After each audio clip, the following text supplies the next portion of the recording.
Por la señal de la Santa Cruz de nuestros enemigos, líbranos, Señor Dios nuestro, en el nombre del Padre, y del Hijo, y del Espíritu Santo. Amén. Secuencia del Santo Evangelio según San Juan. En aquel tiempo dijo Jesús a sus discípulos: cuando venga el Consolador que os enviaré del Padre, el Espíritu de verdad que del Padre procede, Él dará testimonio de mí, y vosotros también le daréis, porque estáis conmigo desde el principio. Esto os he dicho para que no os escandalicéis.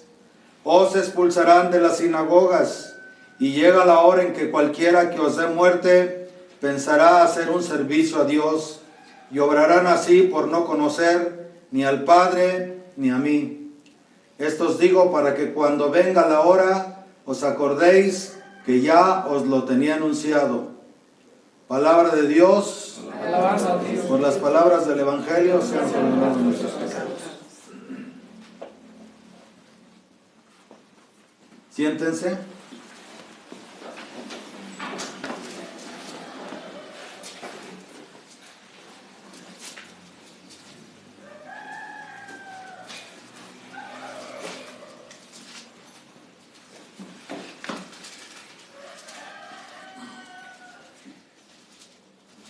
La lectura primera dice así. Es del libro de los Hechos de los Apóstoles. Al cumplirse pues los días de Pentecostés. Pentecostés es una fiesta judía que se llama Shavuot. Esta fiesta judía conmemora, recuerda el día en que Dios entregó la ley al pueblo de Israel en el monte Sinai.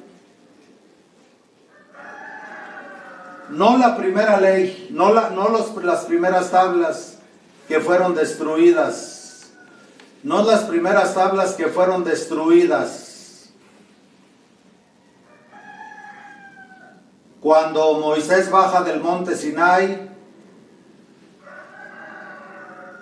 y ve al pueblo idolatrando con el becerro de oro, sino después de la purificación del pueblo de Israel, al pie del Sinai, van a morir o mueren 3,000 que habían salido de la tierra de Egipto. Al pie del Sinai van a morir 3,000. Después de que cuando Moisés baja, avisado por Dios de que el pueblo está profanando e idolatrando, le dice Dios a Moisés: baja, que tu pueblo se ha vuelto idólatra. Cuando Moisés baja y arroja las tablas sobre el becerro de oro y lo destruye, y reduce el becerro de oro a cenizas, y les da a comer con agua, les da a beber con agua las cenizas a todo el pueblo de Israel, se levanta y dice: esto ha dicho el Señor, Dios de los ejércitos, los que estén por el Eterno pasen a la derecha. Obviamente que el pueblo de Israel, las 12 tribus que habían permanecido fieles al Eterno, pero que habían sido obligados a idolatrar. ¿Por quiénes? Acuérdense que junto con la salida del pueblo de Israel de la tierra de Egipto, muchos otros pueblos que estaban esclavizados salieron con ellos, aprovechando la revuelta de la salida, el dolor de los egipcios por la muerte de los primogénitos.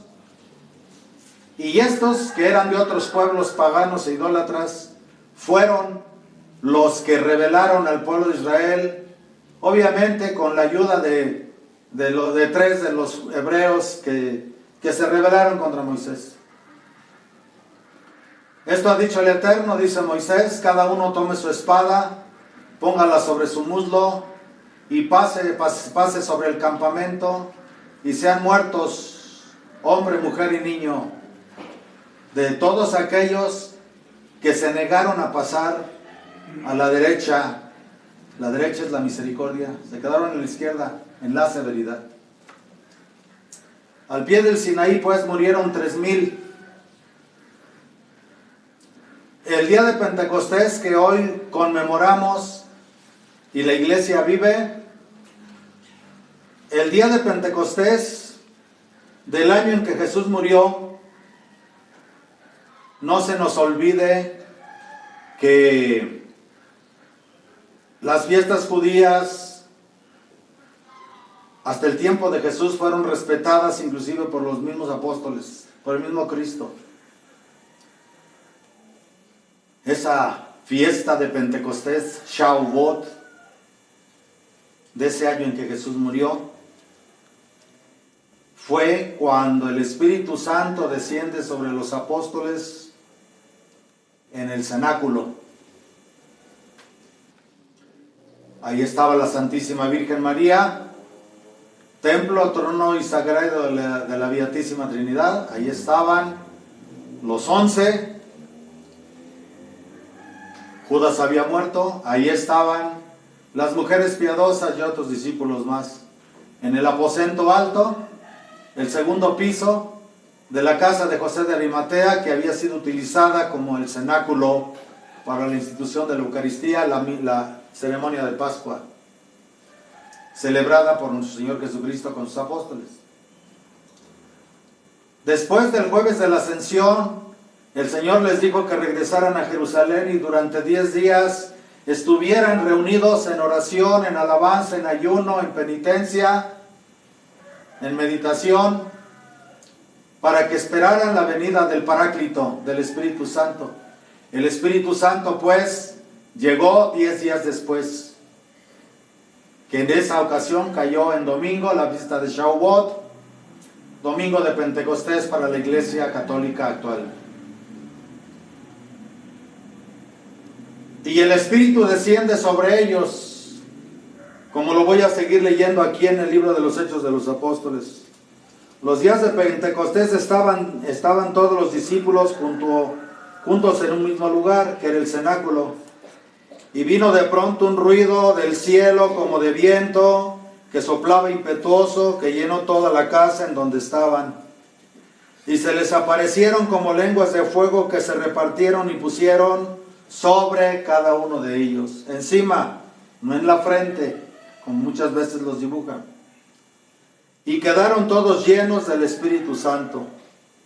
Y comenzaron a hablar varias lenguas según les dictaba el mismo Espíritu Santo. En esa fiesta en que murió Jesús, ya se los he dicho en otras homilías, fue un año muy especial, porque la salida del pueblo de Israel de Egipto también fue un sábado para amanecer domingo. Un sábado, el viernes para amanecer el sábado. El viernes para amanecer el sábado salieron de Egipto. Y el sábado para amanecer el domingo atravesaron el Mar Rojo. Entonces, en ese año, como era un sábado muy especial, habían venido, Jerusalén estaba lleno de peregrinos en el año en que Jesús, nuestro Señor, murió. Y dice allí, residían a la sazón en Jerusalén judíos piadosos de todas las naciones del mundo. Divulgado este suceso, acudió mucho gentío y quedaron pasmados al ver que cada uno oía hablar a los apóstoles en su propia lengua. No todos, aunque eran judíos, y muchos que habían nacido en otros lados del Imperio Romano, que vivían en Jerusalén, y los que habían venido de peregrinos a las fiestas de Pascua y se habían quedado hasta Shavuot, la mayoría no sabían hablar hebreo. La lengua sagrada solamente la conservaron los sacerdotes del templo. Como ahora, en esta ensalada de religiones y en esta ensalada corrupta de la liturgia después del Concilio Vaticano II, los sacerdotes fieles a la tradición mantienen la lengua sagrada con que la Iglesia se dirige a la Santísima Trinidad. Había pues gente de todas partes. Todos estaban atónitos, maravillados y decían, ¿todos estos que hablan no son galileos? Pues ¿cómo les oímos nosotros hablar a cada uno en nuestra propia lengua nativa? No hablaban en lenguas que no se entendían, como lo hacen ahora en los grupos carismáticos, protestantes, tanto de la infiltración carismática dentro de la Iglesia Católica Romana moderna, que se llama la renovación carismática en el Espíritu Santo, que no es más que puro pentecostalismo protestante dentro de la Iglesia Católica, como entre los protestantes que dicen que hablan en lenguas y no entienden. Aquí dice claramente que recibieron el don de lenguas y entendían. ¿Todos estos que hablaban no son galileos? Pues ¿cómo les oímos nosotros hablar cada uno en nuestra propia lengua nativa? Partos, medos y elamitas, los que moran en Mesopotamia, Judea y Capadocia, en el Ponto, Asia, en Frigia y Panfilia, en Egipto y en las tierras de Libia, que confina con Cirene.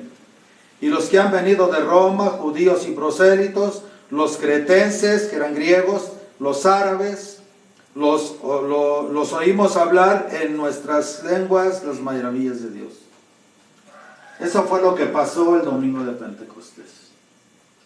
Y ese día, después de que estaban predicando a Jesús en las lenguas que podían ser entendidas por los que estaban allí, Pedro,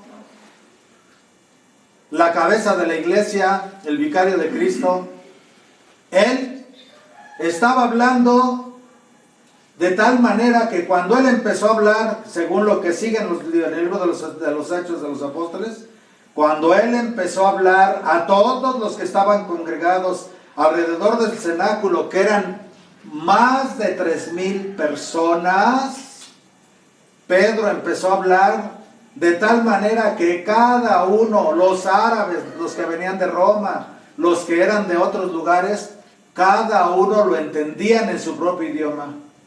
No era como en los grupos protestantes que hablan y nadie entiende. En un templo protestante necesitarían, o en una reunión carismática del Espíritu Santo en la Iglesia Católica, necesitarían tener una persona de cada país y de cada tribu, indígena, incas y sus variedades de idiomas, náhuatl y sus variedades de idiomas, mayas y sus variedades de idiomas, zapoteco, etcétera, etcétera, para ver si es cierto que están hablando en lenguas. Es contradictorio al poder del Espíritu Santo, que el Espíritu Santo haga hablar a las personas en lenguas y no se les entiendan. El propósito de hablar en lenguas es que la predicación llegue a los oídos de quienes escuchan. Por lo tanto, cuando en un templo protestante, en un templo católico hablan en lenguas y no se les entiende, es otra fuerza que no es divina la que está hablando allí. Entonces, cuando Pedro empezó a hablar, cuando Pedro empezó a predicar, hablaba él y todos le entendían. Cuando él terminó su predicación, le dijeron: ¿qué tenemos que hacer para ser salvos? Y les dijo él: arrepiéntanse y bautícense. Y ese día se bautizaron 3,000. Así como en Monte Sinai habían muerto 3,000 por ofender a Dios y negar la ley y no recibir la luz del Espíritu Santo que se les había entregado en el Monte Sinai, así también en Jerusalén, ese domingo de Pentecostés, se convirtieron 3,000 almas. Como si Dios quisiera dar con eso una señal de que ahora ya no era el monte Sinai, sino era el cenáculo. Porque estaba ahí María, porque estaban ahí los apóstoles, porque estaban ahí las mujeres piadosas, porque estaban ahí otros discípulos que habían estado con Jesús desde el principio. Hoy es la fiesta del amor, por lo tanto. Es la fiesta del amor inefable, del amor infinito, del amor divino, del amor eterno de Dios. Este amor fecundísimo de Dios descendió sobre la Virgen Santísima, nuestra Madre, los apóstoles, las santas mujeres y los discípulos que fueron fieles y que fueron fortalecidos a través de las apariciones de resurrección. recibieron hace 20 siglos esa inundación total del amor de Dios.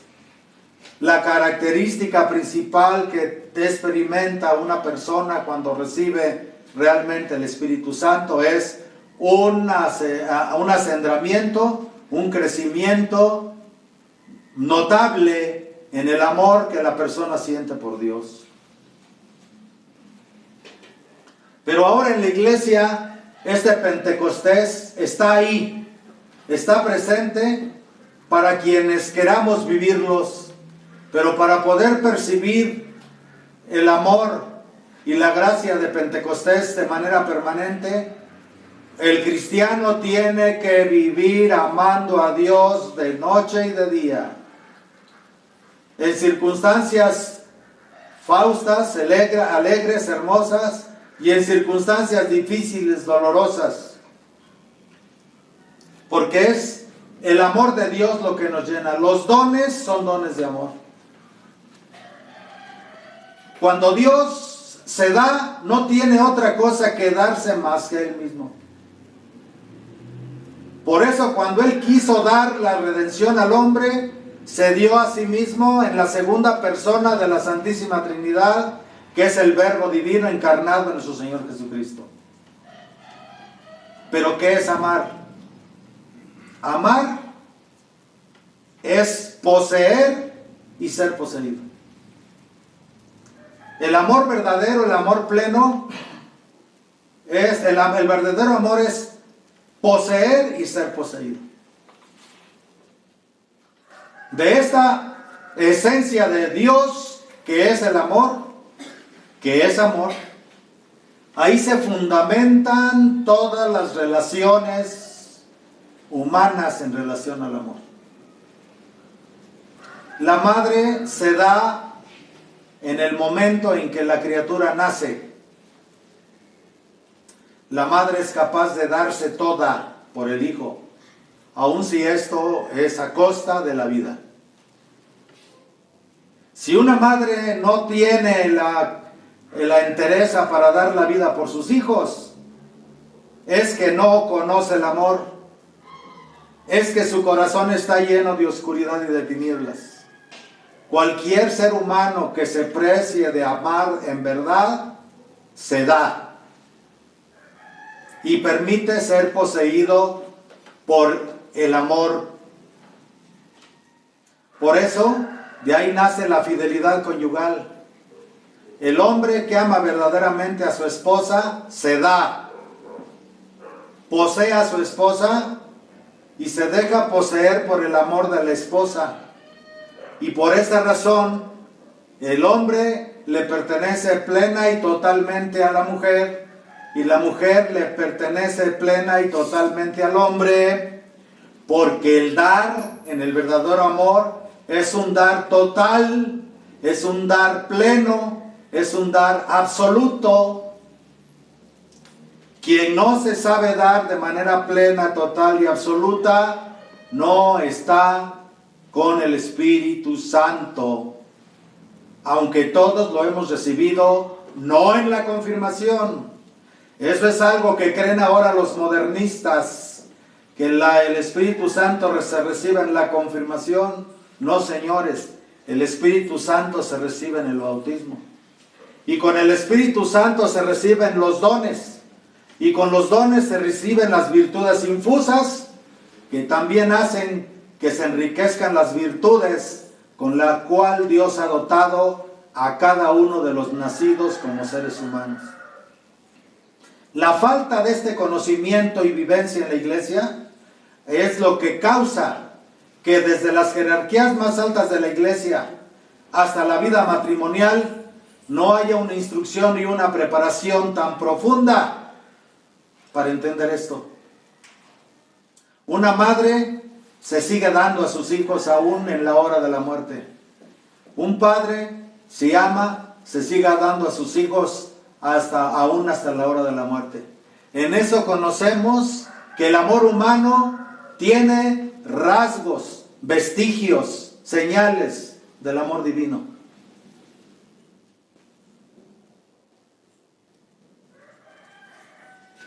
En eso conocemos. Cuando hay traición, cuando no hay fidelidad, cuando no hay respeto, no hay amor verdadero. Les decía yo a los muchachos allá en Michoacán, ahora que estuve en bachilleres dando clase, ¿cómo es posible que los muchachos, para mí las muchachas son diamantes, los hombres son engarces de oro?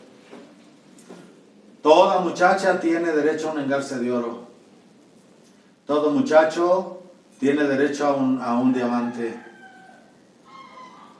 Pero si las muchachas ya no son diamantes, y si los muchachos ya no son oro, pues bueno, ahora se venden y se regalan, ¿no? Le dijo un muchacho, ¿es tu novia? Sí. ¿Y qué? ¿Es nueva, seminueva, usada u oxidada? Porque ahora sí se acostumbra, ¿no? Las muchachas pasan de cuerpo en cuerpo y los muchachos pasan de cuerpo en cuerpo. Porque ningún ser humano es capaz de buscar, porque no se le enseña, porque no se habla, porque no cultivan la gracia del bautismo, los dones que han recibido en el bautismo para descubrir la gracia del amor que lleva consigo la entrega total. No hay nada como poseer y ser poseído. Y cuando el amor es pleno y es total, no se puede distinguir, no se puede elegir si me doy, me entrego y poseo al otro o a la otra o a los otros, o recibo el amor de otros, de otras y me poseen. Hablando en términos de amor divino. De dos cosas necesita el amor, porque por su naturaleza el amor exige la reciprocidad. El amor convierte a mi prójimo en un espejo en el que yo me veo. Solo el amor más elevado es capaz de convertir al otro en un espejo para mirarme y contemplarme. El hombre se contempla en su esposa y se vuelve un espejo y no puede ama tanto a su esposa porque ve en su esposa el reflejo de sí mismo. Y entonces el hombre ama a su esposa como a sí mismo. Y el esposo ama a su esposa como a sí mismo y la esposa ama a su esposo como a sí mismo. Y los hijos aman a sus padres como a sí mismos y los padres aman a sus hijos como a sí mismos. Espero que me estén siguiendo.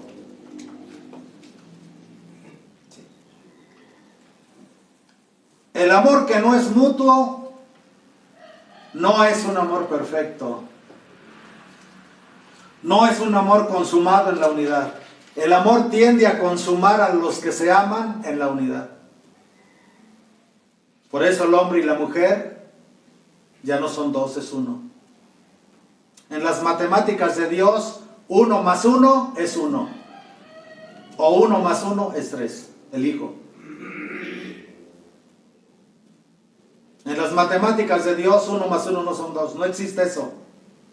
El 2 es el número del diablo, el 2 es el número de la dualidad, el 2 es el número del juicio, el 1 es la unidad de Dios.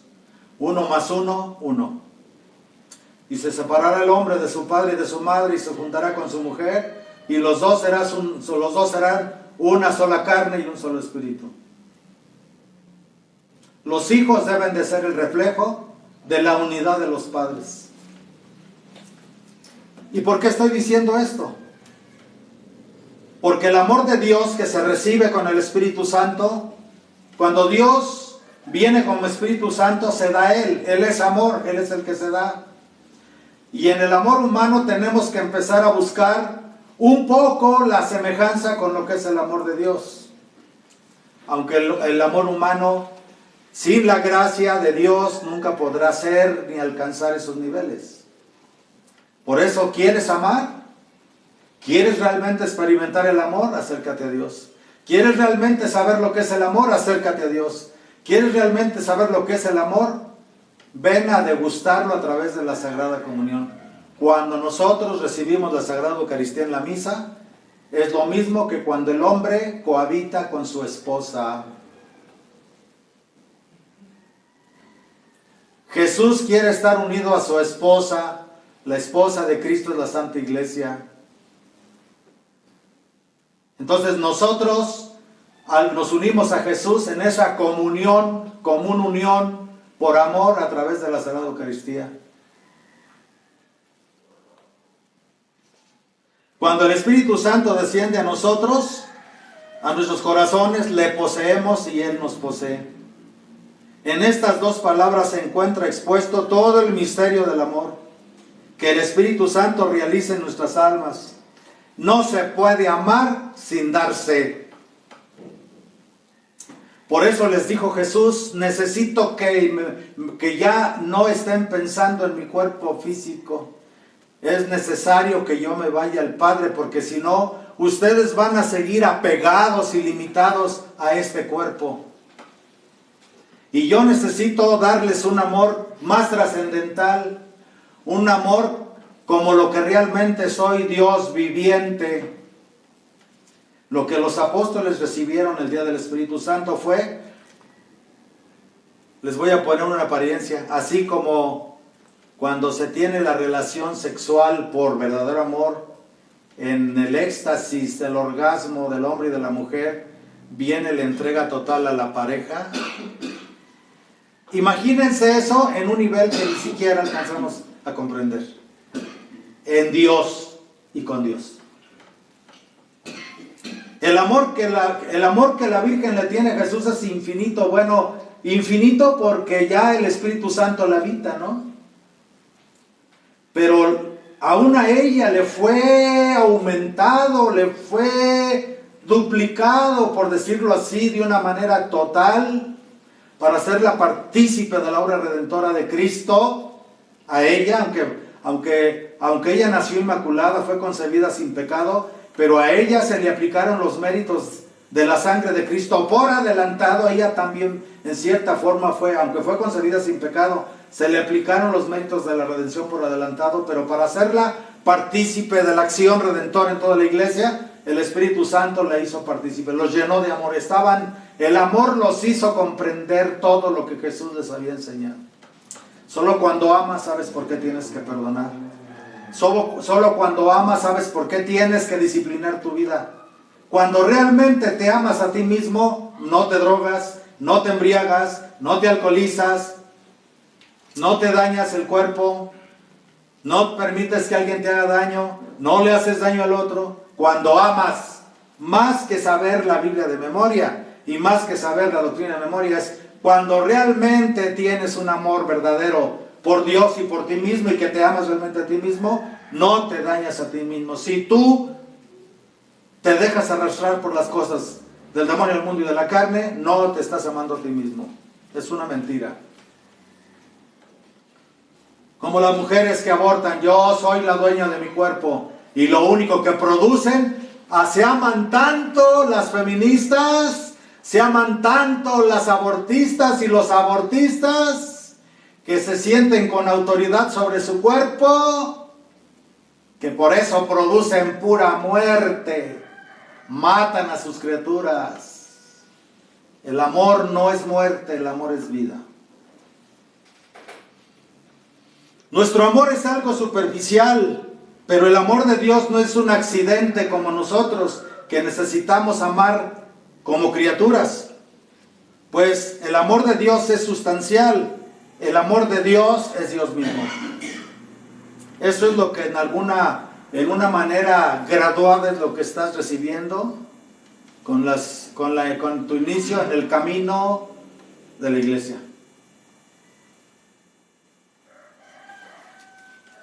Ya lo dice San Juan de Deus Caritas Est, en la primera carta de Juan, capítulo 4, versículo 16.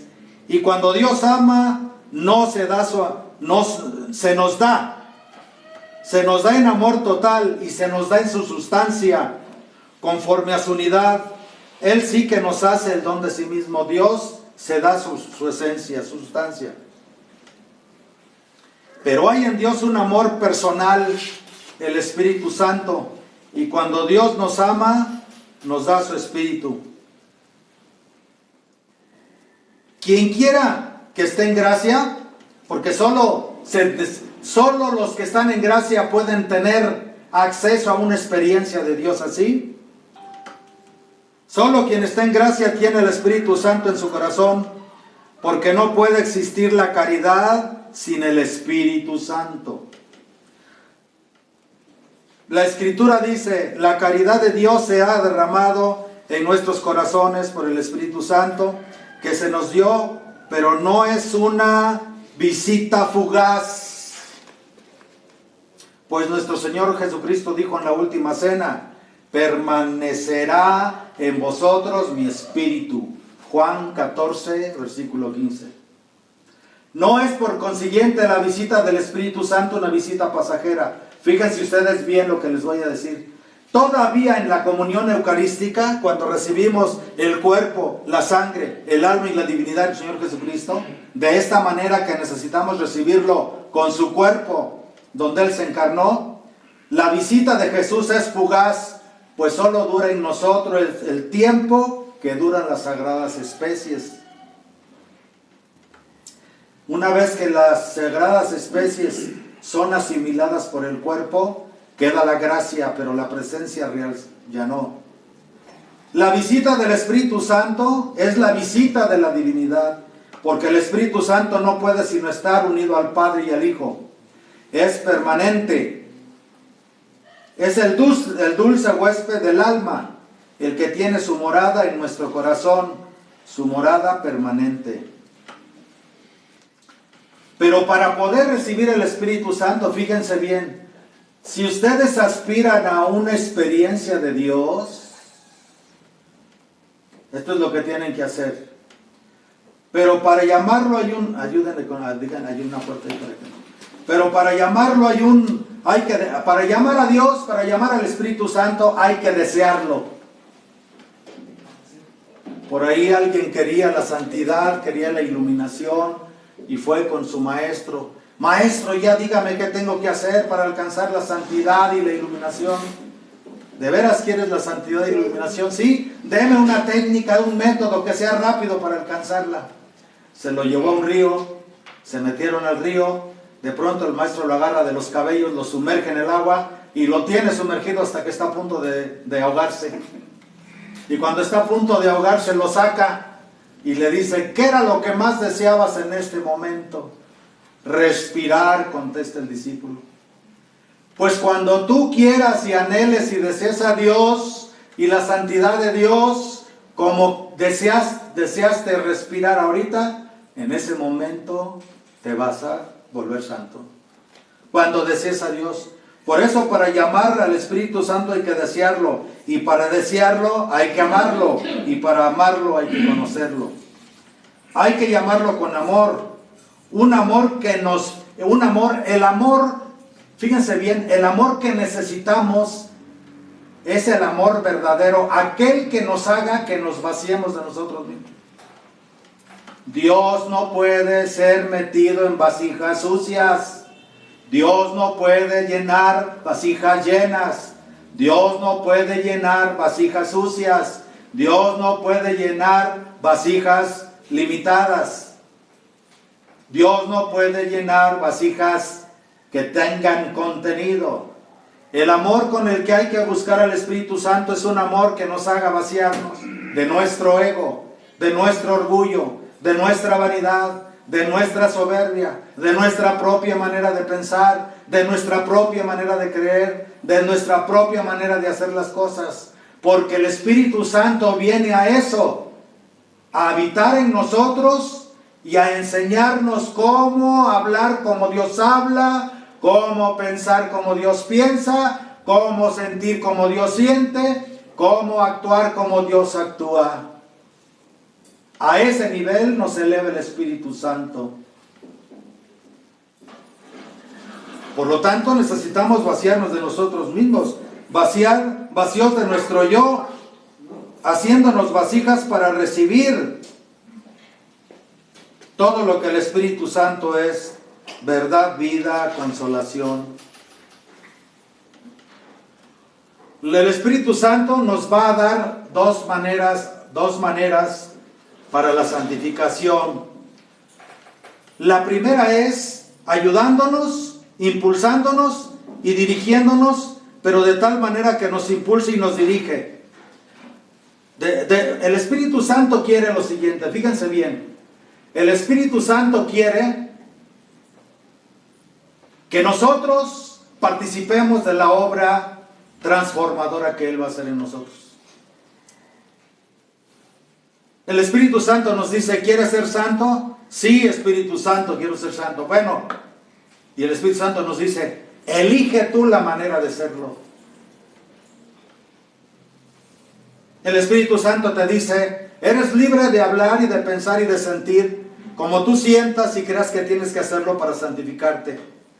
Porque el Espíritu de Dios nunca va a violar ni el albedrío ni la voluntad para actuar lo que hemos elegido. ¿Sí me van entendiendo? Por eso cuando decimos, ay, este mundo cómo está, ¿por qué Dios no actúa? ¿Por qué no Dios no los castiga con tantas cosas que están pasando? Porque Dios respeta el albedrío. Pero hay una ley cósmica que se llama causa y efecto, y cada quien cosechará al final lo que sembró. Esto es ineludible. Solo si dejamos intervenir a Dios puede detener desde el nivel de Dios los efectos de nuestras causas, sobre todo si son causas negativas. Pero si no tenemos a Dios, la ley de causa y efecto funciona matemáticamente y tarde que temprano recibiremos la cosecha.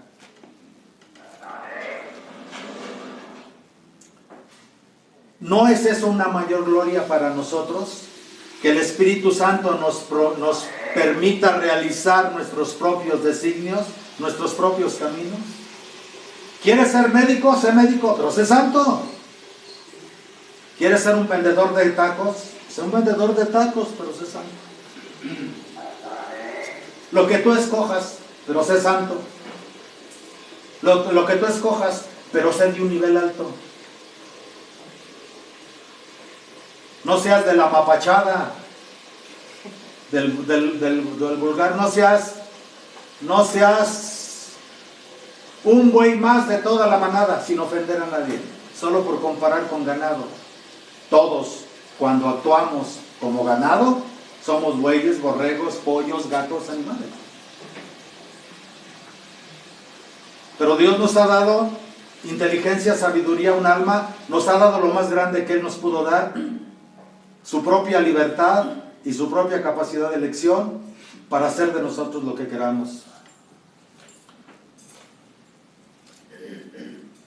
Pero hay otra manera más profunda en que el Espíritu Santo va a actuar, y esto es una dirección directa.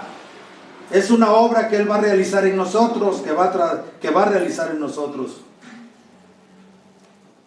Cuando ya no solamente nos ilumina con su luz y nos calienta con su fuego y nos marca con sus enseñanzas el camino que debemos seguir, sino que Él mismo se digna mover nuestras facultades e impulsarlas para que realicemos su obra divina.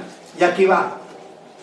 Vamos a poner el ejemplo de un gran pintor que tiene muchos discípulos y tiene discípulos avanzados. Siempre algo del maestro se le pega al discípulo, ¿de acuerdo?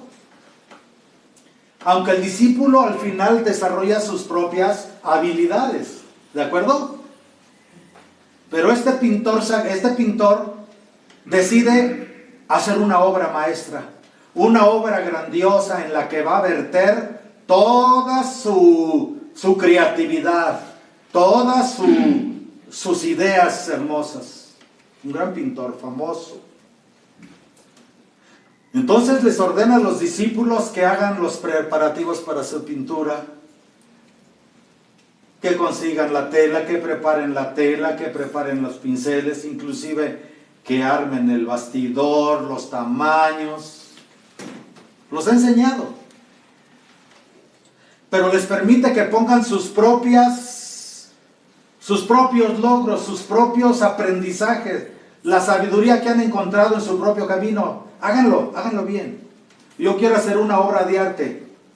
Y así como yo, diría el pintor, así como yo me gozo de ver los que ustedes están aprendiendo y sean grandes pintores, yo quiero así que ustedes sean como el fundamento de mi obra, de una obra genial que quiero hacer. Y ahí están los discípulos armando las cosas, pero cuando llega el momento, y quizá hagan algunos primeros trazos, le pongan el fondo, inclusive les dice combinen los colores, ya les enseñé cómo, le hacen la combinación de colores, ya le tienen preparado ahí todos los pinceles. Pero cuando el pintor va a entrar en acción para hacer su trabajo más fino, su obra maestra, su obra más exquisita, su obra grandiosa, entonces entra él y toma eso, va a tomar eso y empieza a pintar, y le dice a su grupo, a ver, tú que eres el mejor para combinar los verdes, combíname, quiero este verde. Y tú que eres el más bueno para combinar el azul, combíname, quiero este azul. Y tú que eres el más bueno para combinar este otro color, combíname este otro color. Y está utilizando todas las cualidades y atributos de sus alumnos, pero él es el que está realizando la obra hasta que la llevas al final.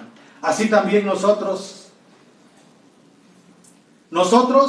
a través de la doctrina, la lectura de la Escritura, el aprendizaje, los sacramentos, todos y cada uno de nosotros, sin excepción, hemos nacido con virtudes y cualidades.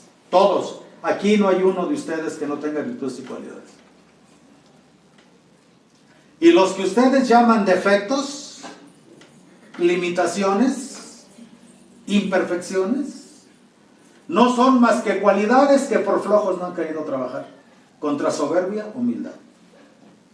El que es bien orgulloso es que puede ser bien humilde. Imagínense cuando llegue a ser humilde del tamaño de su orgullo. ¿Sí? Y así con todos los demás. Entonces, el Espíritu Santo nos da la libertad de que usamos las virtudes que reconozcamos que tenemos. Y que a través de eso descubramos que nuestros defectos no son defectos, ni carencias, ni limitaciones, ni imperfecciones, sino son posibilidades que pueden ser transformadas en grandes virtudes. Y el Espíritu Santo entra a tomar esos elementos, como lo hizo el pintor con sus alumnos, para realizar su gran obra en nosotros. Nosotros todos hemos nacido con virtudes y atributos, que son virtudes y atributos naturales. Pero el Espíritu Santo viene y nos va a cultivar, va a usar sus divinos pinceles, va a traer otros colores, va a traer los elementos que faltan y nos va a empezar a trabajar como una obra maestra para el Padre. Esa obra maestra es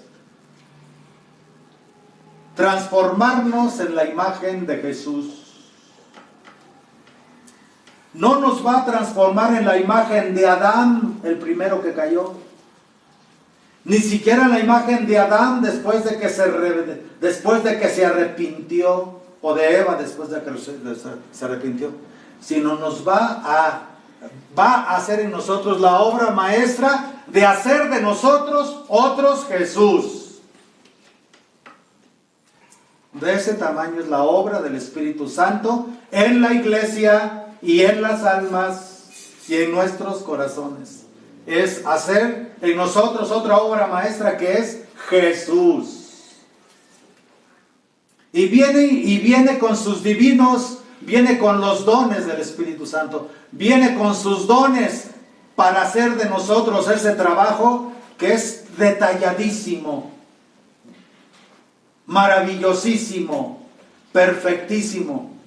Con sus dones y las virtudes infusas, con las virtudes infusas, viene a elevar nuestras propias virtudes a un nivel sobrenatural. Nuestras pobres virtudes humanas, nuestras capacidades cerebrales y humanas, son elevadas a niveles sobrenaturales por las virtudes infusas que nos da el Espíritu Santo.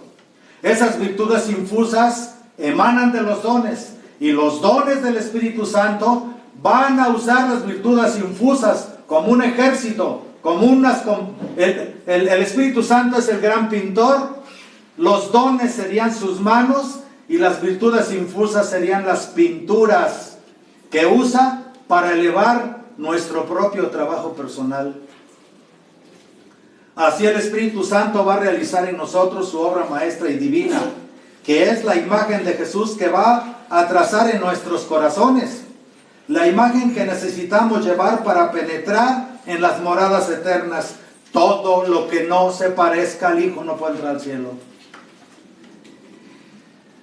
El Espíritu Santo dirige y hace esta obra maestra, pero Él quiere que nosotros le ayudemos en ello. Como discípulos suyos, nos permite que tracemos algunos rasgos de esa imagen divina. Hacemos nuestro esfuerzo para asemejarnos a Cristo, para pensar como Cristo, para hablar como Cristo, para actuar como Cristo. Pero bajo su dirección, ciertamente, según las normas de su gracia, Él actúa directamente y ya no permite a veces ni siquiera que actuemos nosotros. Él entra de una manera personal e inmediata a dirigir y a realizar con instrumentos finísimos sus dones y sus virtudes. Y entonces viene la escala del Espíritu Santo. La escala del Espíritu Santo. En las órdenes sacerdotales, primero es la tonsura, es la entrada, la tonsura es la puerta. En la tonsura uno pasa, en la tonsura es decirle sí a Dios. Y empieza el noviazgo. Y empieza el conocimiento. Y empiezan los atributos. Para los que van a ser sacerdotes o diáconos, la tonsura es el inicio. Para todos nosotros los cristianos, el bautismo es la puerta.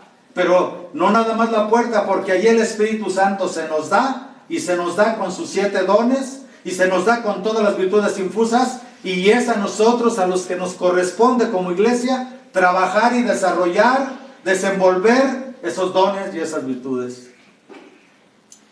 Aunque en el catecismo viene de arriba para abajo, don de sabiduría, don de entendimiento, don de consejo, nosotros vamos a caminar ahora para que entiendan lo que son los dones del Espíritu Santo. Vamos a ir de abajo hacia arriba. El don de temor de Dios es el primer principio. La Escritura nos dice, el temor de Dios es el principio de la sabiduría. Quien tiene verdadero temor de Dios, ya tiene la sabiduría. Pero aquí el temor de Dios no es el miedo al infierno. Los que se portan bien por miedo al infierno no se salvan. Los que se portan bien solo porque así nos los exigen las leyes de la sociedad o de la religión, no se salvan. Los que se portan bien para poder vivir en medio de una sociedad que los acepte, no se salvan. El tenerle miedo a Dios por irnos al infierno es el temor del esclavo, que hace lo que le mandan por miedo a que lo golpeen y a que lo flagelen, o a que lo maten. Eso no salva, ese temor no sirve, porque lo que dice aquí, el temor santo de Dios no es miedo, no es terror, no es repugna. Advertencia. Quien siente repugnancia de rezar el rosario, quien siente repugnancia de acercarse a Dios, quien siente repugnancia de confesarse, tenga la certeza absoluta que está en camino de condenación eterna. Esa es la señal. Qué asco comulgar, qué asco ir a misa. Repugnancia es una señal del alma que está en camino de condenación eterna. El temor de Dios el verdadero temor de Dios es, ¿cuál sería el mayor temor de una mujer cuando acaba de dar a luz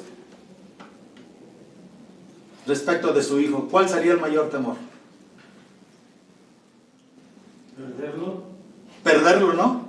Que se lo robaran. Morir en el parto. Porque, bueno, si te mueres en el parto, bueno, todavía la madre dice, Si mi vida es la que le va a dar vida a mi hijo, el amor es totalidad, es entrega, ¿de acuerdo? Pero lo peor que le podría pasar a una madre es que su hijo se lo robaran. ¿De acuerdo? El verdadero temor de Dios es aquel temor que nace del amor, del verdadero amor de Dios.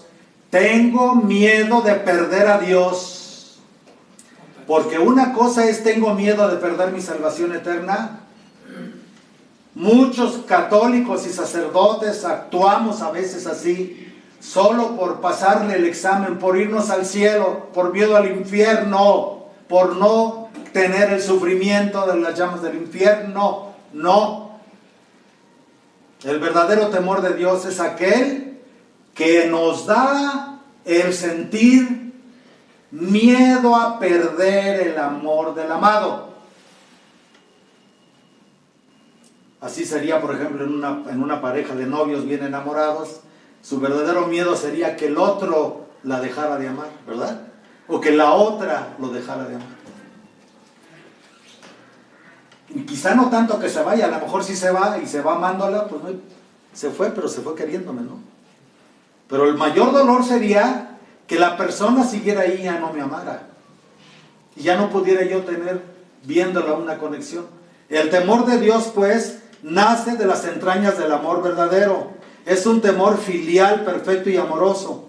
Nos sirve este amor de tengo miedo de apartarme de Dios, tengo miedo de perder el amor de Dios, tengo miedo de la ternura de Dios. Ni siquiera pensamos en el cielo como un lugar donde van a estar los ángeles y los santos. No, el verdadero temor de Dios es el que dice: independientemente de si vivo o muero, no quiero perder el amor. El amor que siento por Dios y el amor que Dios siente por mí.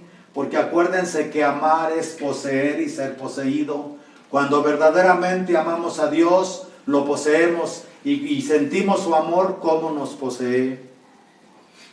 Pero nos sirve para dominar los impulsos desordenados de nuestra Yetzer Hara, en hebreo, la inclinación al mal, nuestras tendencias al mal o concupiscencia. El que no deja los vicios por amor a sí mismo nunca va a dejar los vicios. Eso es ley. El que no se ama verdaderamente a sí mismo, aunque sea por un amor humano, ya ni siquiera por amor al último fin para el que fue creado por Dios. Hay gente que si se amara a sí mismos, aunque fuera así humanamente, pero que realmente se quisiera, ya no se drogaría, ya no se embriagaría, ya no se pelearía en la calle, ya no, etcétera, etcétera, etcétera, si se amara.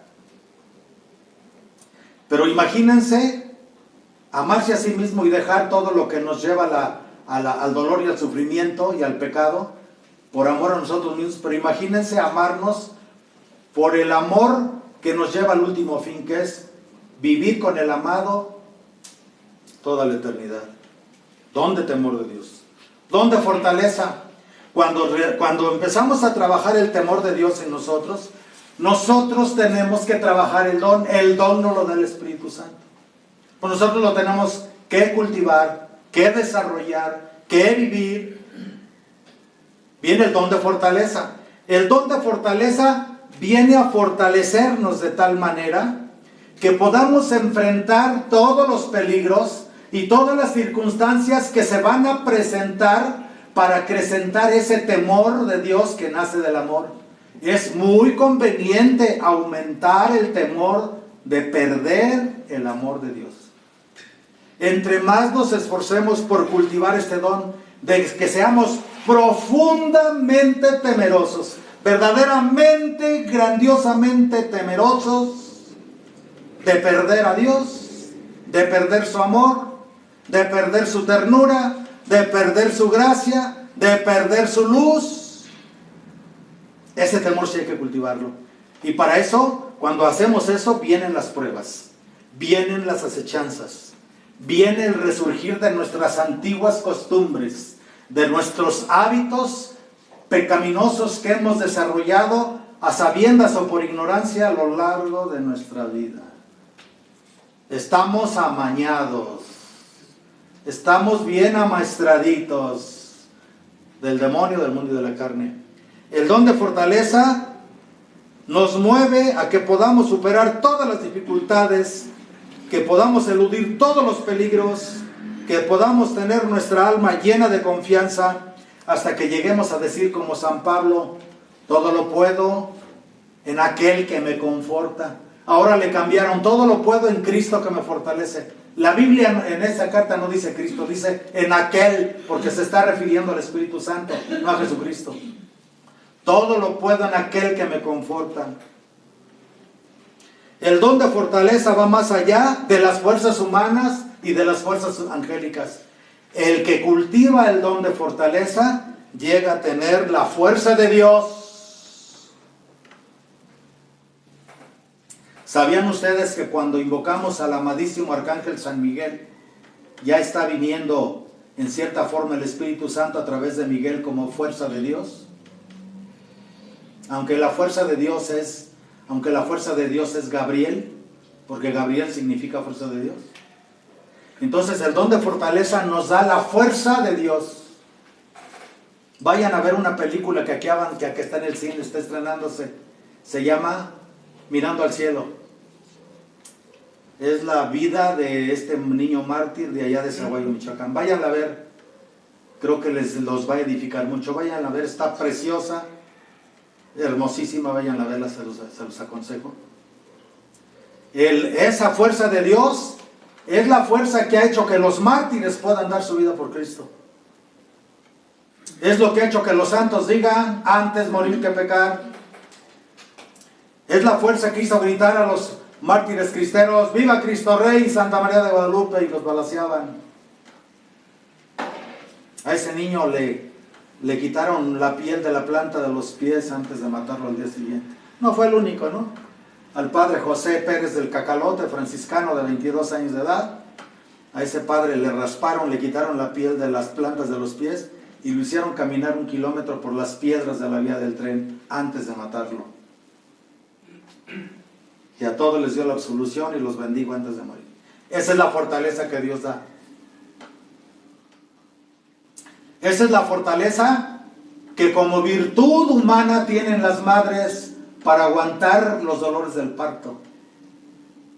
Pero que si tuvieran el don del Espíritu Santo, verían qué cosas tan grandiosas se harían con el don de fortaleza. El don de fortaleza nos da la heroicidad, la capacidad de impulso, la capacidad de salir adelante. Tenemos la fortaleza como virtud humana, pero tenemos el don, la fortaleza como don divino, que nos hace ser, en ese sentido, vencedores de peligros, rechazadores de acechanzas, en cierta forma como Dios.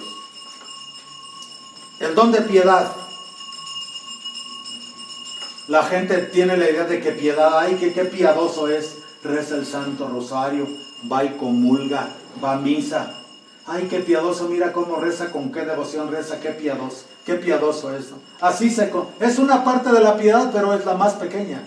El verdadero don de piedad no piensa en lo que se le debe a Dios, no mide el honor que a Dios le corresponde por los beneficios que ha recibido el alma de la mano divina. El don de piedad se inspira en ese espíritu de adopción en el cual clamamos, Abba, Padre. Quien no siente a Dios por Padre, ya lo dijeron muchos santos, quien no tiene a Dios por Padre, tiene a Satanás por Padre.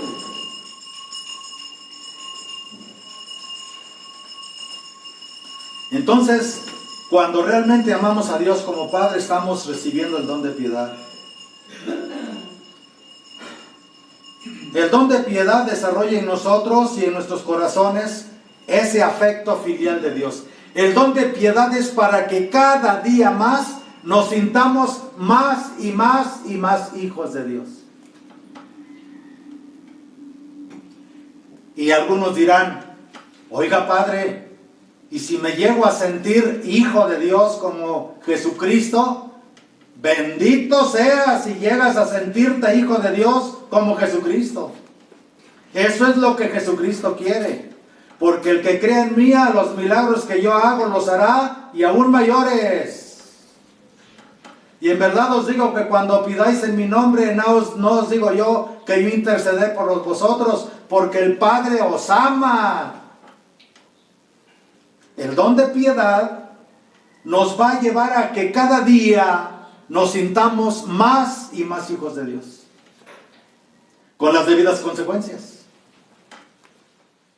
Entre más conscientes somos de que somos hijos, más conscientes somos de quién es nuestro Padre y quién es nuestra Madre, y en la medida de esa conciencia nosotros pensamos, sentimos, hablamos y actuamos. Así ya no nos ocupamos de darle gloria a Dios por lo que nos da,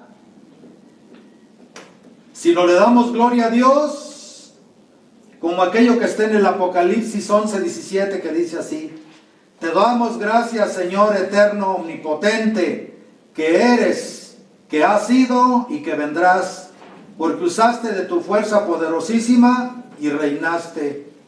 No le damos gracias por lo que hemos hecho, por lo que Dios ha hecho con nosotros, sino por su propio poder, como en el Gloria. Te alabamos, te bendecimos, te glorificamos, te damos gracias por tu gloria. No le estamos dando gracias porque nos hizo nacer, porque existimos, porque nos bautizó, porque nos redimió. No, te damos gracias por tu grande gloria, Señor Dios, Rey celestial, Dios Padre omnipotente, al Hijo y al Espíritu Santo. Te damos gracias por tu gloria, te damos gracias porque eres Señor, te damos gracias porque eres el Dios viviente. El Espíritu Santo nos lleva a través del don de piedad a darle gloria a Dios como verdaderos hijos. Te doy gracias porque eres Dios, te doy gracias porque eres mi Padre. Ya ni siquiera es por lo que recibimos, ni por lo que somos. Es por Dios en sí mismo. Es un nivel altísimo de amor, de entrega. Y esto nos lleva al cuarto don, que es el don de consejo.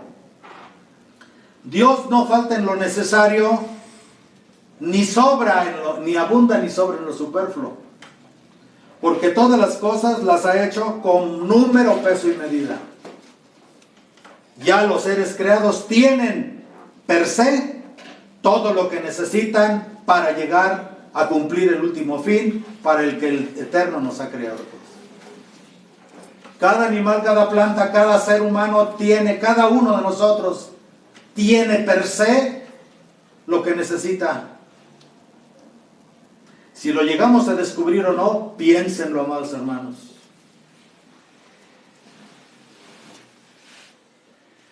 Porque cuando lleguemos ante Dios a la hora del juicio, vamos a ver cómo teníamos todo lo necesario para cumplir y para llevar a cabo. Para que cada quien cumpla su misión según su infinita sabiduría. Cada uno de los seres creados por Dios, si se estudia cuidadosamente, es una maravilla. Cada criatura es una maravilla. Al ver la creación, descubrimos en ella leyes de alta sabiduría que rigen la química, en un laboratorio de química, en un laboratorio de biología, en un laboratorio nuclear, en un laboratorio de análisis clínicos. Descubrimos. Y hay de todo para todas las necesidades. Ahí nos damos cuenta de que todo es perfecto. Y con mayor razón en el orden sobrenatural. Si en el orden natural podemos descubrir esto, en el orden sobrenatural de Dios no falta lo necesario. Con admirable sabiduría dispone Dios todo en el mundo espiritual y en cierta manera divino, de tal suerte que no hay camino, que no hay campo de la vida espiritual en el que Dios no haya previsto a nuestras necesidades de alguna manera. Si ustedes realmente se animan a caminar por un camino de espiritualidad, van a descubrir cómo en lo espiritual a nadie le va a faltar ni el momento, ni la persona, ni la circunstancia, ni la situación, ni mucho menos la gracia para poder realizarse espiritualmente. Es una maravilla eso, de veras. Porque se da de una manera verdaderamente admirable por la obra de la gracia divina. Todo es un regalo divino. Por eso dice San Pablo, que Dios no permita que seáis probados por encima de vuestras fuerzas. Dios nunca permite que seamos tentados por encima de nuestras fuerzas. Inclusive, por ejemplo, en el cuerpo. Cuando el cuerpo, el dolor lo supera, te desmayas. La ley cósmica, la ley natural dice, cuando tú estás en un dolor que es insoportable, te desmayas. En lo material y en lo espiritual Dios no falta. La obra de la gracia la estableció el Señor sobre la obra de la naturaleza. Lo que no podemos obtener de manera natural, lo podemos obtener de manera sobrenatural.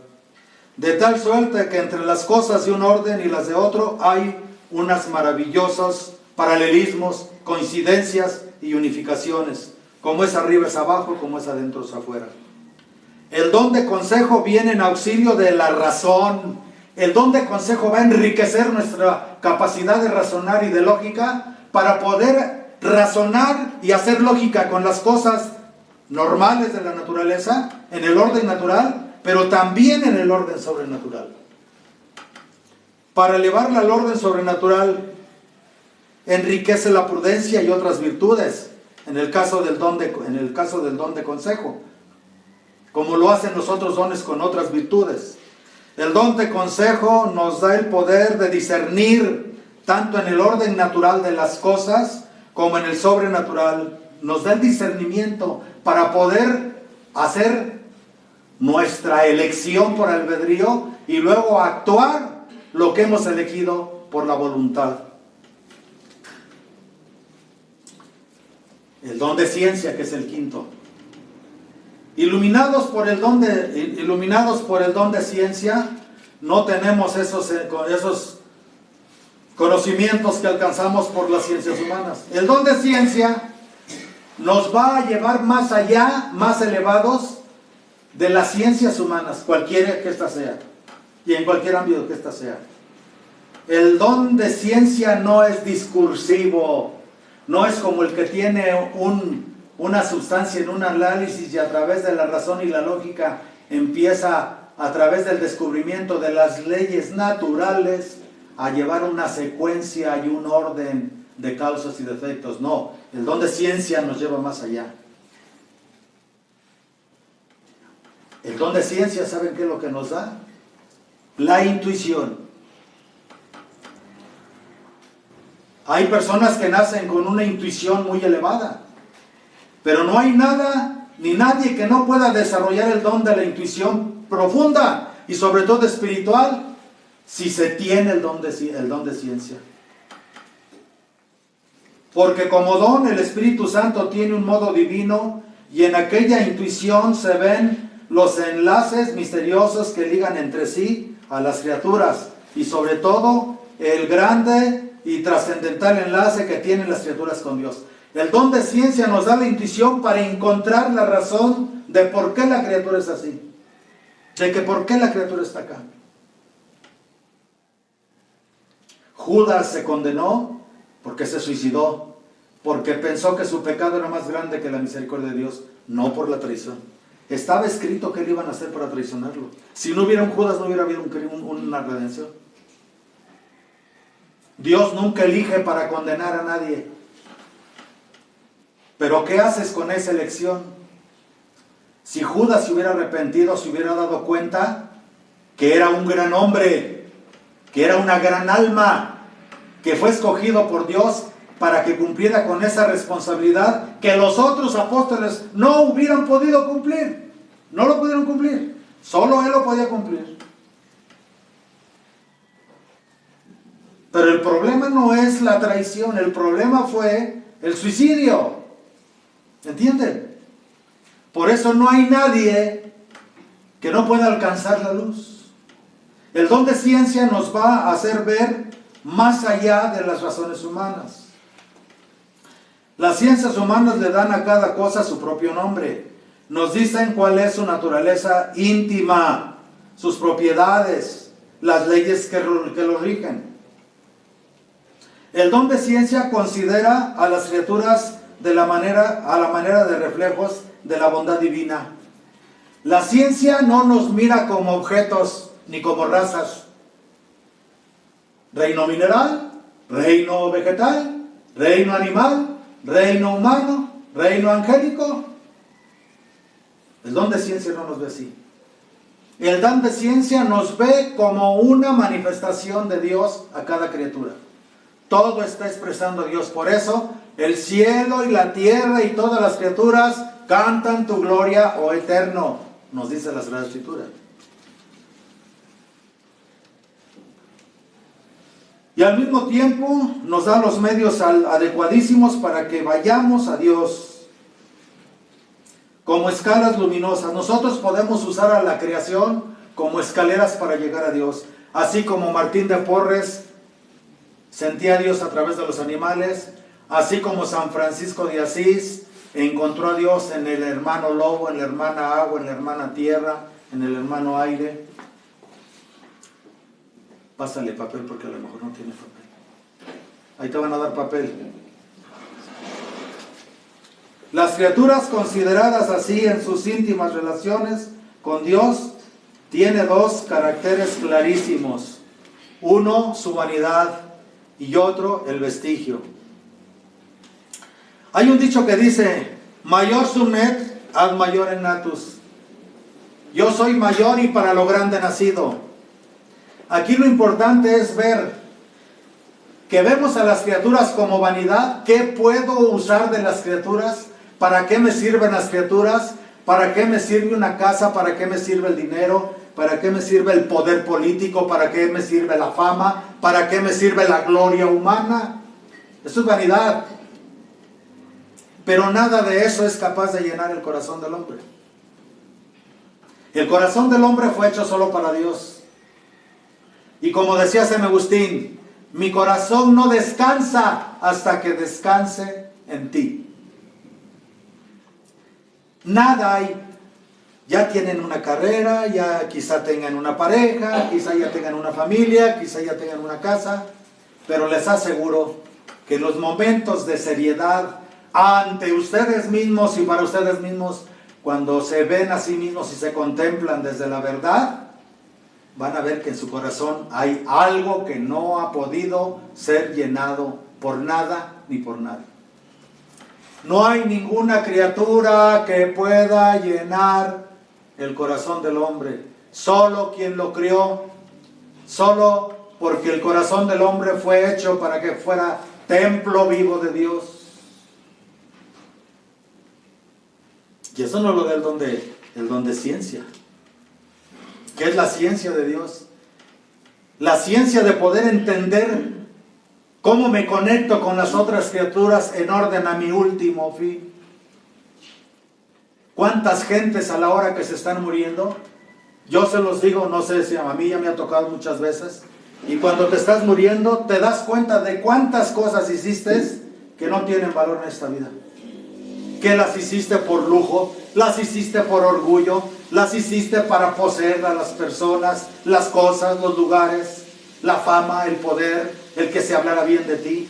Pero a la hora que te presentas ante la muerte te das cuenta que realmente actuaste como hipócrita. Nada de eso llenó tu corazón. Porque lo único que podía llenar tu corazón era Dios. Y que las demás criaturas pueden ayudarte a llenar tu corazón de Dios si tú te relacionas con las criaturas en orden a llenarte de Dios. ¿De qué me sirven los amigos, la pareja, el esposo, la esposa, los hijos, si a la hora que me presente ante Dios no tengo un nexo de amor profundo con esa persona? Amé mucho a mi esposa, pero no la amé en el orden divino. Amé mucho a mi esposo, pero no lo amé en el orden divino. Amé mucho a mis hijos, pero no los amé en el orden divino. Ahí hay una cosa, a los hijos ahora se les da todo, pero no se les da el camino de la salvación eterna. Una madre, un padre que no les habla de Dios a sus hijos, que no les habla de la rectitud de Dios a sus hijos, no ama a sus hijos. Eso es mentira. Porque no los ve en orden a la salvación eterna.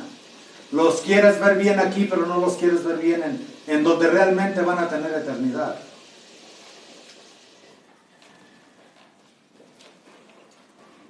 Buscamos la vanidad y amamos la mentira.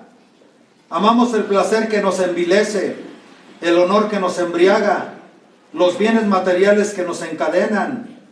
Es la criatura que se posesiona de nuestro corazón, no Dios, la que nos aparta de Dios, el único que constituye nuestra paz y la felicidad y plenitud de la vida. Fíjense bien, siempre que nos hemos apartado del camino de Dios es por una criatura. Examinen su vida, cada uno de ustedes, y yo también, y todos los que me puedan escuchar o me vean a través del canal, y verán que siempre que nos hemos apartado del camino de Dios ha sido por una criatura, por una casa, por un trabajo, por una amistad, por un hijo, por la esposa, pero por cuando no los llevamos al orden divino, perdemos a Dios siempre por las criaturas. Siempre es así. Pero cuando cambia la ruta de la vida espiritual, que es cuando entra el don de consejo, cuando Dios llama a un alma a una perfección más alta, para una segunda conversión, viene el don de ciencia a producir de una manera más honda y más profunda y más perfecta la convicción de la vanidad de las cosas. Cuando Dios te da un nuevo llamado, el don de consejo te hace que entiendas lo que no habías entendido.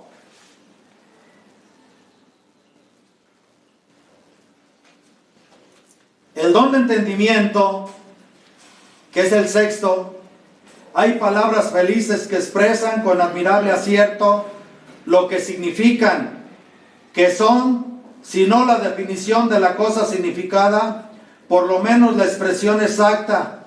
El don de entendimiento nos va a llevar a ir más allá de los símbolos, a ir más allá de los símbolos, a ir más allá de las, ¿cómo se llama? A ir más allá de los símbolos, a ir más allá de las figuras. El don de entendimiento nos va a hacer que penetremos. Leemos la Escritura, el Antiguo Testamento, leemos el Nuevo Testamento, y detrás de cada personaje, detrás de cada paisaje, detrás de cada narración, vamos a encontrar un océano de enseñanza, un océano de comprensión, un océano de doctrina, un océano de entendimiento. Es entender más allá del entendimiento natural, es al entendimiento profundo, es al entendimiento más allá de las cosas. La palabra entendimiento viene de la palabra intelligere, intus legere, que significa leer interiormente, es aprender a leer adentro. ¿Sí? Un cierto nivel de entendimiento, para que lo entiendan, es como cuando una madre se sintoniza con su hijo y puede leer en su hijo lo que aún el hijo no le dice. La madre sabe y la madre siente. Bueno, la mayoría, ¿no? Porque realmente si las madres entendieran desde el entendimiento divino, se darían cuenta de la terrible responsabilidad que tienen con los hijos. Y no les darían bozal suelto para su condenación. Leer interiormente es cómo leer. Si el sacerdote no tiene el don de entendimiento, cuando se acerca aquel cristiano a recibir el consejo en el confesionario, el sacerdote no es capaz de leer interiormente al que se está confesando. No es capaz de leer interiormente al que está bautizando. No es capaz de leer interiormente al que se está confirmando. No es capaz de leer interiormente el obispo, al que confirma o al que ordena o al que consagra. Se le ve como cosa, se le ve como objeto, se le ve como un gran empresario mira a sus sirvientes, a sus empleados, a sus gerentes, a sus supervisores. El don de entendimiento nos hace ver la profundidad espiritual, no solamente de las parábolas y de las historias bíblicas y de la doctrina, sino nos hace ver, leer interiormente a nuestros hermanos en orden a la salvación eterna. Eso es a lo que nos lleva el don de entendimiento. Y nos hace ver con mayor claridad aún la vanidad de las cosas, la vanidad de la vida, soberbia de la vida, concupiscencia de los ojos.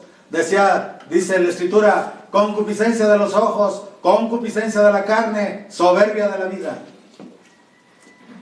El don de entendimiento nos hace la gracia de despertarnos para dejar de vivir como animales. Vivimos como animales cuando no nos recordamos. No nos recordamos. No nos damos la dignidad que tenemos. No nos consideramos como, muchas veces, ni como seres humanos, menos como hijos de Dios, menos como hijos de Dios. ¿Entienden? Y entonces trabajamos, comemos, nos divertimos, vamos a ver a la familia, aunque no hagamos cosas viciosas, porque no siempre se vive con desvío o con vicio, con pecado sí, porque no se piensa en Dios. El que no piensa en Dios está en pecado, aunque se porte muy bien. Pero es porque te olvidas de ti mismo, porque el don de entendimiento va a hacer que te recuerdes cómo eres primero como criatura, en el funcionamiento con todo el orden universal, y como hijo de Dios, y como hermano de Cristo, y como hermano de tus hermanos en toda la tierra. Ese es el don de entendimiento. Nos hace ver más allá de los símbolos, nos da la penetración. El don de entendimiento es el don de penetración, para penetrar de lo natural a sobrenatural todas las cosas y todas las situaciones. Los dogmas, la doctrina, la fe. Y cuanto mayor desarrollo ha alcanzado en nuestra alma el don de entendimiento, tanto más profunda es nuestra mirada, tanto más penetrante es nuestra intuición. El don de entendimiento viene a perfeccionar la intuición, a volver la intuición más acertada. El don de entendimiento nos une a nuestro último fin y nos mueve para que penetremos en las honduras de todas las verdades sobrenaturales. El don de entendimiento nos ayuda a no tomar a la letra esas verdades cuando aparecen en figura o en símbolos, y el don de entendimiento nos hace penetrar en esas figuras y símbolos y más allá, de tal manera que sintamos que la cosa significada o simbolizada está muy por encima del símbolo. Por eso el don de entendimiento es el paso a la sabiduría. El don de ciencia, el don de entendimiento y el don de sabiduría son 3 dones para la vida contemplativa. Tienes que tener la ciencia de contemplar lo sagrado, el entendimiento para entender lo sagrado y la sabiduría para amar lo sagrado. Porque el 7º don, que es el don de sabiduría, es el don que está sobre todos los demás dones. Es más, es la matriz de todos los dones. Es el don dador de todos los otros dones. Es el propio que representa al Espíritu Santo. El don de ciencia establece la coordinación de todos los demás dones, y sí establece cierta coordinación. Pero la coordinación suprema, la que abarca, por así decirlo, en una unidad perfecta todos los conocimientos sobrenaturales, es el don de sabiduría. No bastaría penetrar una por una las verdades por el don de entendimiento para entenderlas realmente, para tener la perfección del conocimiento sobrenatural.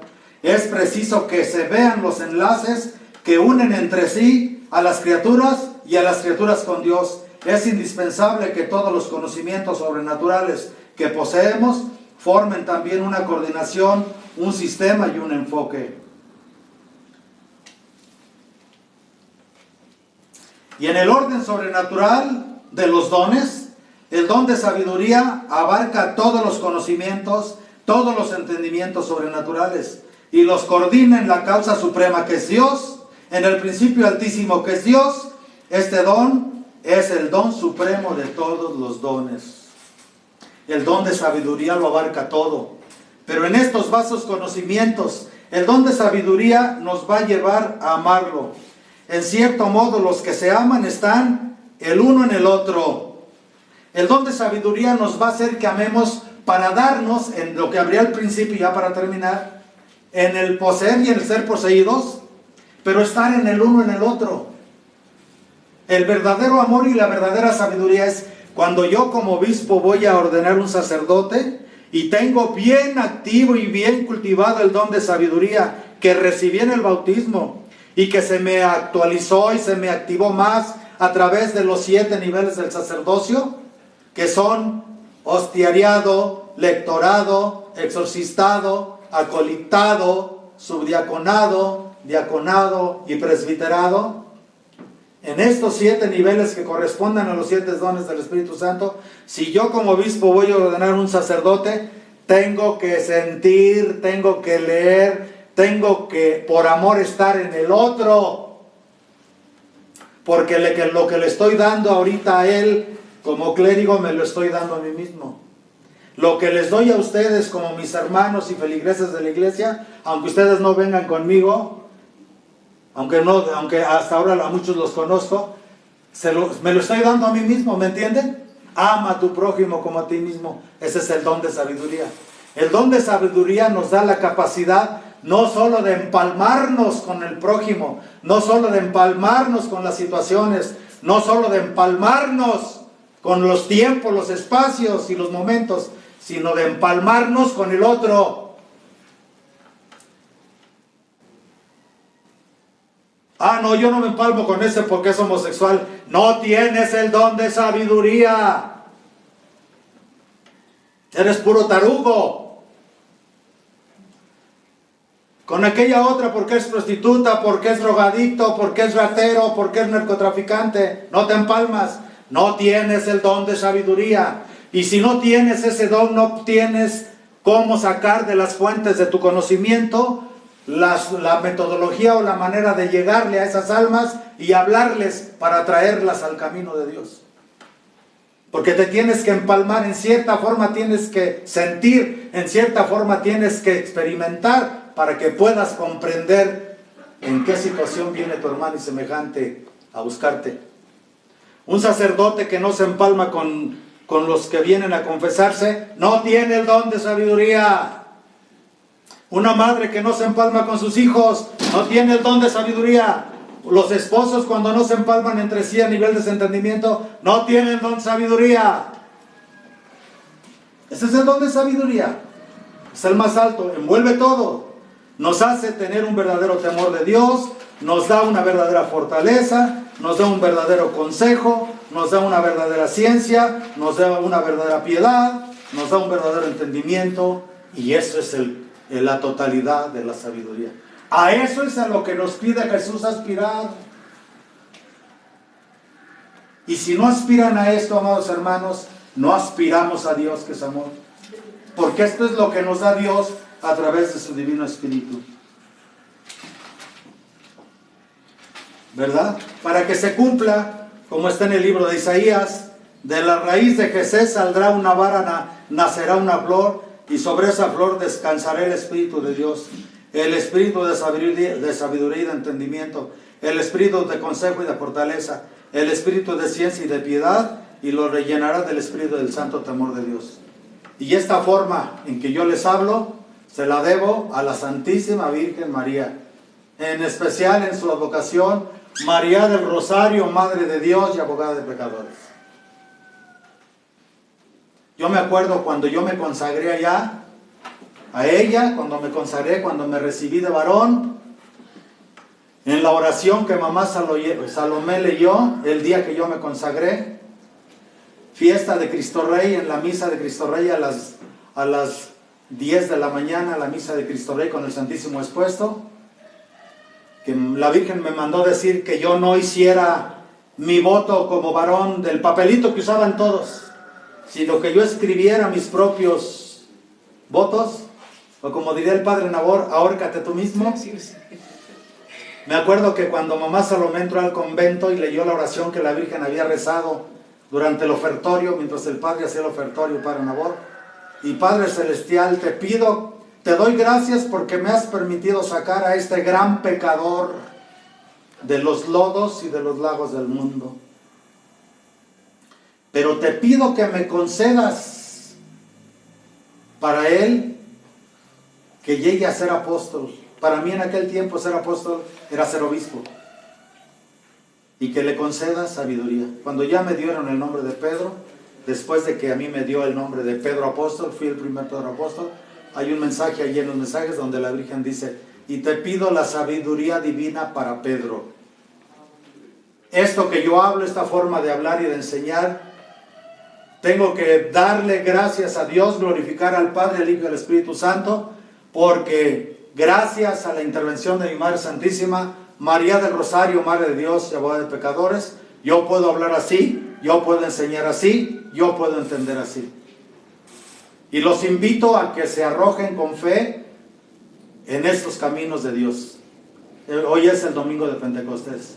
Vamos a pedir por la conversión de los pecadores, por el retorno de la iglesia falsa y protestantizada moderna a la verdadera fe de la Iglesia Católica, Apostólica y Romana, perseverancia para los grupos tradicionalistas, para los grupos que se mantienen en la verdadera doctrina, y que Dios nos conceda a todos nosotros el ser fiel para un día ir a glorificar al Señor, no por lo que nos dio, no por lo que nos redimió, sino por la gloria de que es Dios, todo poder, toda sabiduría y todo amor. Así sea. En el nombre del Padre, y del Hijo, y del Espíritu Santo. Amén.